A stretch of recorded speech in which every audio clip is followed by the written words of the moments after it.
गोपीनाथ मुंडे काँग्रेसमध्ये येणार होते असा गौप्यस्फोट पृथ्वीराज चव्हाण यांनी केला होता आणि यानंतर पंकजा मुंडेंनी नेमकं काय म्हटलं, काय प्रतिक्रिया दिली आपण बघूयात. त्यांच्या पिताजींना आम्ही काँग्रेसमध्ये घ्यायचा प्रयत्न केला. मी मुख्यमंत्री असताना गोपीनाथ आमचं सगळं ठरलं. सोनिया गांधींची परवानगी घेतली. त्यांनी माझ्याकडे मत मागितलं की मला राजीनामा द्यावा लागेल, मला खासदारकीचा, पण मला मंत्री कराकडे मला निवडणूक लढावी लागेल. पंतप्रधान न विचारता सोनिया गांधींना विचारून हो म्हटलं चला जमेल.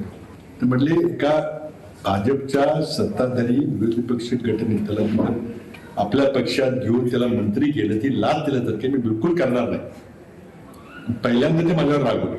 माझी मोठी चूक झाली. शेवटी मी काय बोलावं, मी कुठं लपवतो मला कळत नाही. मी आलो आणि शेवटी सांगितलं सॉरी, ते काही शक्य होणार. आता काय करायचं त्याबद्दल? आता त्याचा एव्हिडन्स, त्याचं काही सिग्निफिकन्स नाही आहे.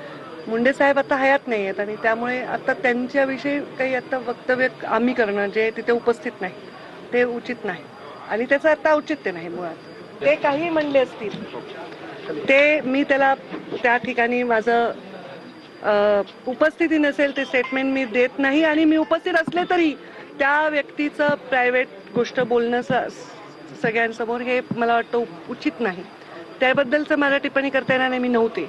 पण मला जे माझे वडील कळले ते या कमळातच जन्मले आणि कमळातच ते विसावलेले आहेत.